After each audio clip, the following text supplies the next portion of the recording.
A 16-year-old killer's video diary. Inspiration comes from a great many sources. It can help people to grow, create, and change. However, on the other extreme, it can also be the root of destruction, which in turn can give rise to traumatic experiences. Similar is the case of Brian Lee Draper and Tori Michael Adamczyk, where the mutual dark and violent interests of the two resulted in a horrible incident, which is no less than a horror movie. Let's discover how these two managed to commit their horrendous crime and fulfill their dark desires. On December 21st, 1989, Cassie Jo Stoddart was born in Pocatello, Idaho. She was renowned for not drinking or partying and was a dedicated student. She adored sketching, music, and house-sitting for her Aunt Allison and Uncle Frank Contreras while taking care of their pets. Cassie was seen as a mature adolescent who took her duties as a house-sitter very seriously. She attended Pocatello High School for her senior year of high school in 2006. And enjoyed a vibrant social life there. She got along with most people and was seeing Matthew Beckham, thoughtful young guy. She was also good friends with Tori Michael Adamczyk and Brian Lee Draper, who also knew her boyfriend. These guys were big movie buffs and were very interested in filmmaking. Even better, Draper and Adamczyk had begun making videos of their regular activities. When these vlogs, videotapes were made public, they revealed various details about Cassie's brutal murder. I just killed Cassie. We just left her house.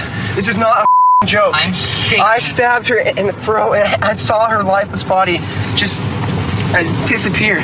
Dude, I just killed Cassie. Tori Michael Adamczyk, a fellow student at Pocatello High School, was 16 years old, had horror movie posters all over his locker, and wanted to be a filmmaker. On the other hand, most people didn't know Draper's nature. Some would comment on how kind and joyful Draper appeared, unaware of the features of Draper's persona that idolized the Columbine massacre murders and planned to carry out a similar operation on Pocatello High School. Although not quite as interested in Columbine, Adamczyk was similarly concerned and expressed his concerns about these heinous events. The two planned to film their path to murdering someone in the same manner as the perpetrators in the horror film In Search of Fun and Fame. The two youngsters eventually devised a plot to murder their buddy, Cassie Jo Stoddart, with this objective in mind. So we're gonna fucking kill her and her friends, and we're gonna keep moving on. I heard some news about Kirsten. She's gonna be home alone from 6 to 7, so we might kill her, then drive over to Cassie's thing, and scare the shit out of them, and kill them one by fucking one. One of the snippets from the murder vlog recorded the two discussing their ideas. We're gonna go to the church over there, and we're gonna call a girl and a guy named Cassie and Matt. They're our friends, but we have to make sacrifices, so I feel tonight it is the night, and I feel really weird, it's on my stomach and stuff, and I feel like I want to kill somebody. I know that's not normal, but what the hell? I feel we need to break away from normal life. How bright is this light? Because, let's say it this way.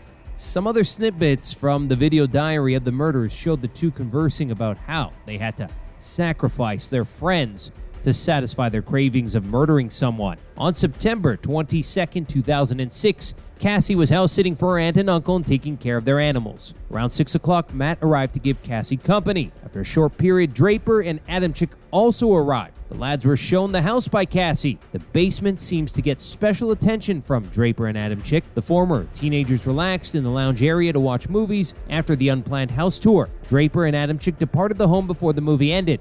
They advised the duo that they would like to go to see a movie at the theater.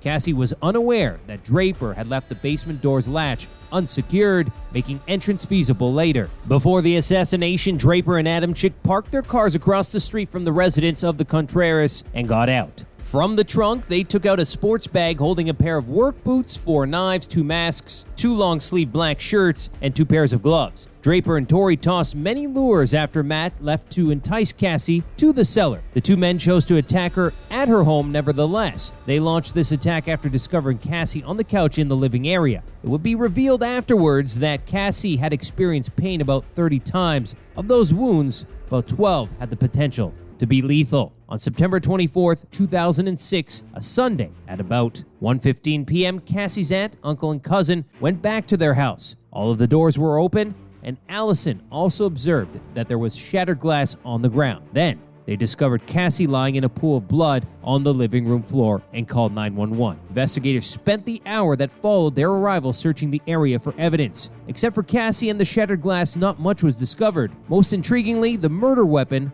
was not discovered. Brian Draper and Tori Adamczyk were both charged and arrested with first-degree murder and conspiracy to commit first-degree murder following several interviews and interrogation sessions. The murder case was closed while displaying another post-murder video to the courtroom. One of the boys in the video was caught saying, I just killed Cassie. We just left her house. This is not I'm shit. This is how Cassie was brutally killed by her friends. Do you think the negative influence has caused Draper and Adamczyk to commit this horrendous crime? That's it for today's video. We'll be back with another shocking yet intriguing crime video. Until then, goodbye.